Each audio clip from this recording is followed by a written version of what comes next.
Hello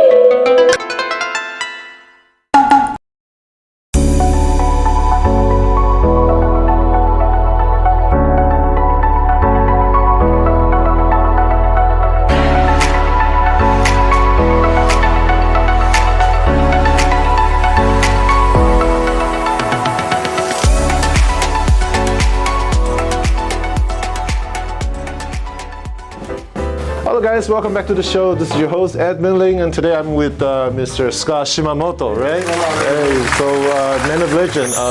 Rather than me introducing you and give you a crappy one, why don't you talk about yourself? All right, I'm Scott Shimamoto. I'm a residential mortgage lender. I help people buy... Whoa. Just mortgage lender? I thought I'd known you from other places. Oh, yeah, that's true.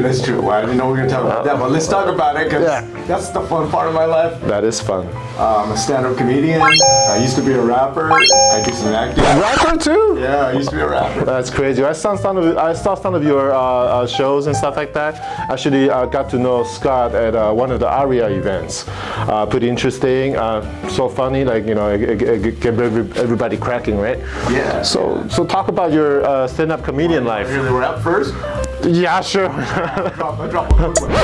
Open up your mind, let me hit you with this rhyme. Rock a motto in the house, cause it's my job. Factory will flow like a pipeline, dumping in your mind, go right. Okay. Oh, nice. All right, cool. I can listen to that all day, right? Yeah. That's awesome. Go on YouTube, you'll find it. Go on YouTube, yeah. So, stand-up comedian, that's not unusual for Asians these days.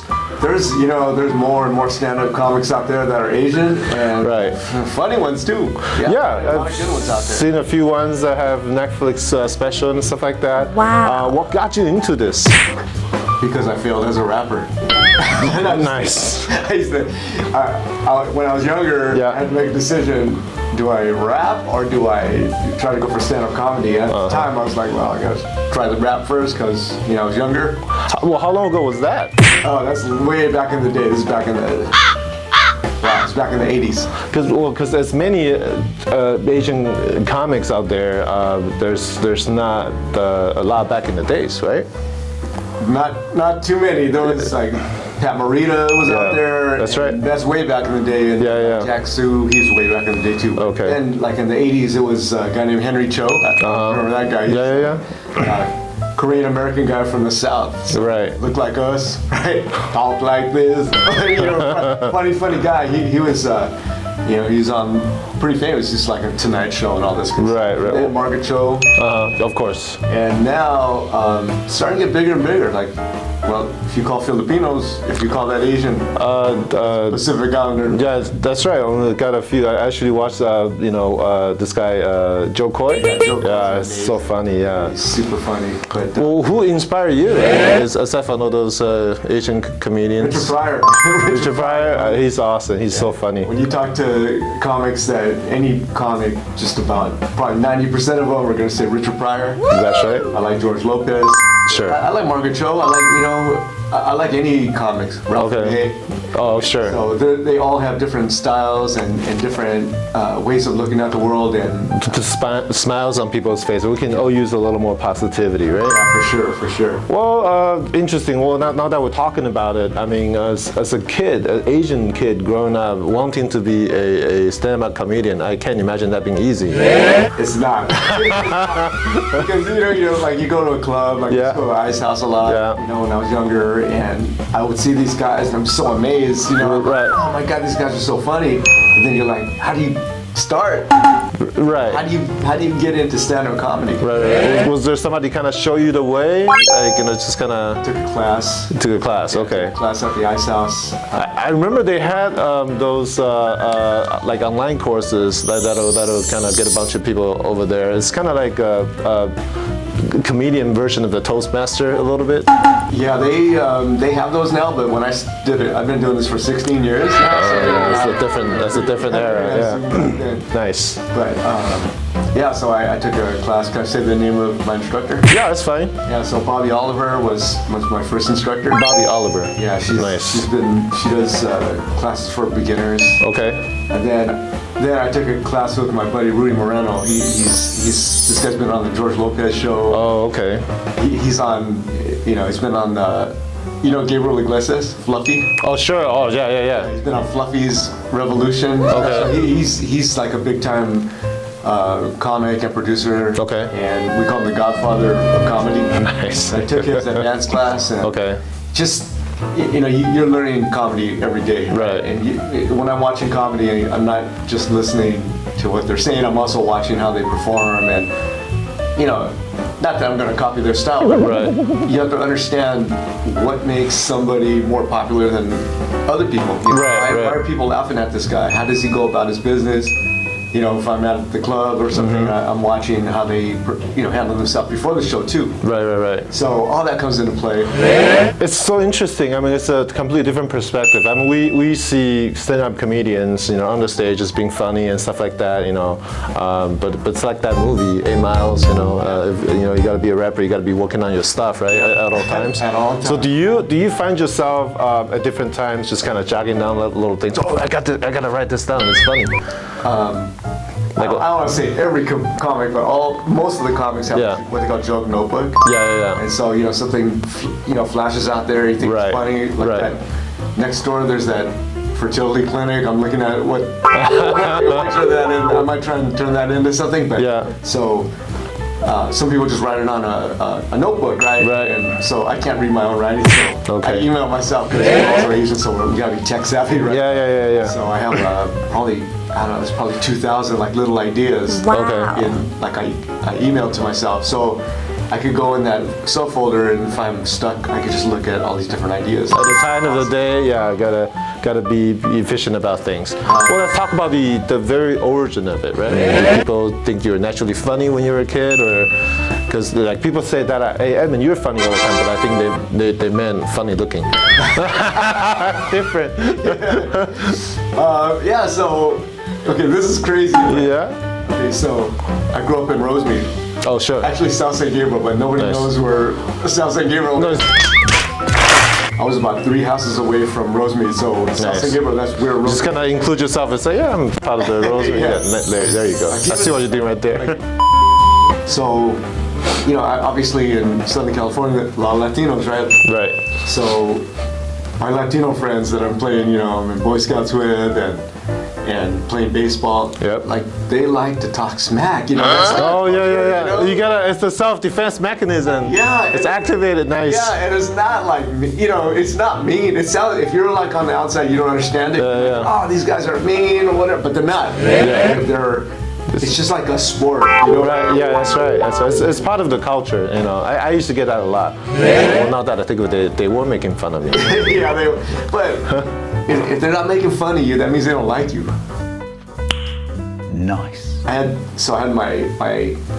my Japanese American friends. Right. They don't talk smack at all, and then, you know, my Mexican friends are talking smack, and then like, I didn't know how to handle it, because at first I thought they were just making fun of me. Right. Because I was like the short kid. Oh yeah. Well, you're tall now. You grew out of it. 5'7", right? Nice. Actually 5'6" and 7/8, but no man at this stage. 5'7". But yeah. So then one time we went on a hike and we were driving up the San Gabriel Mountains, and then like I'm in the back of this pickup truck and a camper, and like these two brothers, and they're just like, for 2 hours straight. Like, roasting you. Yeah, they roasted me. Cool. And I was getting mad. I didn't know what to say. So then I go, man, I have to learn how to deal with this. Right. So then I started learning how to talk smack. And, and then the other thing too was like I'm really creative, so it's not the same thing over and over. So I'm like, oh wow, I could do this. And the difference between like just doing that and then doing you know, stand-up comedy professionally, right? So we definitely have to vet our jokes, write it out. I like this much to get this much. Of course, yeah. It's all funny in your mind, right? You're saving the best part for the audience, right? We go to the open mics. You know, sometimes I'm testing it on stage in front of a real audience, but you can't like go, you know, completely cold on a joke. You have to at least have, you know, like try out a couple of lines of it. If that goes well, then you take it to the next step, add more and more. Yeah, so that's kind of how we do it. Well, I mean, it's funny. I mean, I can imagine first time you're talking smack back, they'll be like, "Ooh, what's this Return of the Jedi crap right here? What's going on here?" Well, talk about like cult moments, right? I mean, you must like when you first got started, while you're on the stage, you must have delivered something, and people just didn't, engage to it as well as you would. Oh, yeah, I mean, how were those moments? Yeah. You might be in a room, 150 people in the crowd, right? Right. You get paid money to see you. Right. And then you try a new joke and it doesn't go, and you're like, you always, no matter what, right. you have to figure out, do I keep going on this or do I stop and just move to the next thing? Right. And it gets uncomfortable, and the temperature on stage can go from like, whatever it is in that room, all of a sudden it's like 500 degrees up there. Right. All these eyes looking at you. That's right. You can't really see the audience, can you? I mean, a lot of times it's too bright, and sometimes it's too bright. Just because every club's different. That's why my mom calls me too bright. No, just kidding. Show that report card straight in. I know. It's like, well, are you sure it's too bright? Too bright. So when you're first starting, if you have that, then it gets very, very uncomfortable up there. Right. It kind of puts you on a different mode, right? It can make you just freeze up there. So you have to. There's things you have to not worry about, but that you have to learn how to deal with. Okay. That's one of them. Right. Because not every comic is going to have a great set every single time. Nobody right. does. I've seen some of the greatest comics bomb up there. Right. You know what I mean? And so the experience of when you bomb, you have to know how to deal with it. Of course, you want to bomb every time. You want to just bomb maybe once every 50 performances or something. You just have a bad set. It happens. That's the thing of life. Entertainment. Recovery after that, right? You have to recover, and you have to be narcissistic too. Because you have to be able to say, you know what? I've been funny all this time. I just had a bad night. And same thing goes in life, right? There's always people gonna be, always love you, support you, and there's always people gonna talk crap about, everything. They just hate life in general. What are you gonna do? Yeah. And but no publicity is bad publicity, right? You get famous or infamous. I mean, you get your name out there, and it is what it is. Yeah, I mean, now some guys get canceled. They say the wrong thing, get canceled. But, some people say, well, I got canceled. That group doesn't like you, but this other group loves you. Right. So you just have to keep it authentic to yourself. Right. Now, are you like the second generation, third generation? Third generation. Third generation. Okay. So, Shimamoto. I mean, you're Japanese. I mean, do you speak any Japanese at all? I can handle myself on a golf course or sushi bar. Oh, that's it. Okay. So. More fun. There is more drinks. Yeah, more drinks. I mean, that's technically the first thing you should learn in Japanese. Well, I know Chinese people, they're very quiet culture. Japanese people, it's a muted culture. To have yourself, come out and do comedians, you must have, had a earful from your family, even if you're the third generation. It wasn't. I didn't have them saying, "Oh, Scott, don't do that." Right. Right. It was more like my mom telling me. Are you sure? Yeah, that's think about this. That's exactly what she said. And my parents came to see me perform, and my mom was like, "Oh, I can't believe it! You're actually pretty funny." That's funny. I mean, Asian parents are like that, right? I mean, they will say mean things to you, but they didn't mean it, and they regret it afterwards. But they can't support you anyhow. Okay, well, the good news. So this is what I had in my favor. So I got my degree from USC. Business. Yeah. And I did what I was supposed to do. It's not like I just started doing comedy. Stopped. Dropped out of high school or something like that to do that. So I did have that in my. So you get that out of the way, so your parents are like, I did all you asked for already. What more do you want? And then you pursue your dreams. Exactly. But to me, it's pretty important for me to to get my degree, get that out of the way. Right. Because show business, You know how it is. You can be here. You can flaunt the second day, so you just don't know. Well, that's very brave of you. I saw this guy at one of the functions. I'm like, oh, that's interesting. That's a fresh take, So I figured that, I approach you and talk about things, and then just want to kind of keep people encouraged, right? Yeah. I mean, if you have a dream, pursue it by all means. But do the right things and get people's concern out of the way a little bit first, and then do that. Well, any takeaway at the end before we end the show today? I'm gonna piggyback on you. Yeah, pursue your dreams. Yeah. I mean, to me, do what you need to do at the beginning. Get that out of the way, and then you can keep the lights on if you need to. Yeah. Like my business, I have to keep the lights on while I'm trying to get to this level. I'm writing movie scripts. I'm doing some acting. I'm doing these things that it's fun. Right. It's stress relief because the mortgage business is stressful. Real estate is all that's stressful because I used to have a lot more hair. But because we have to take care of our clients. That's right. That's for most people. That's going to be the biggest investment they make in their life. That's right. Yeah. And it's important. So that is not a funny business. It's not funny. It's not funny, and we need to make it comfortable for them. Right. Being professional. A little comedic relief may help a little bit. Okay. My thing with my clients is I'm telling them, look, it could be stressful. Right. And it could be a lot of things moving at one time. But let's keep it in perspective. Let's prepare first. Right. Let's make sure the realtor and the lender are working together. Right. Everybody's on the same page. So that when we get into escrow, we get to the finish line. Right. Right.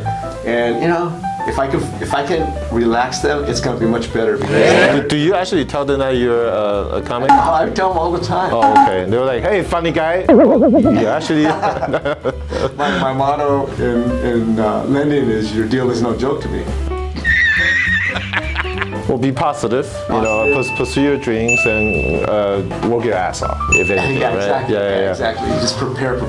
Just like anything else, like the comedy, I'm preparing off stage. I'm working on my jokes all the time. I'm practicing, and then with the real estate thing, we're doing our pre-approvals ahead of time.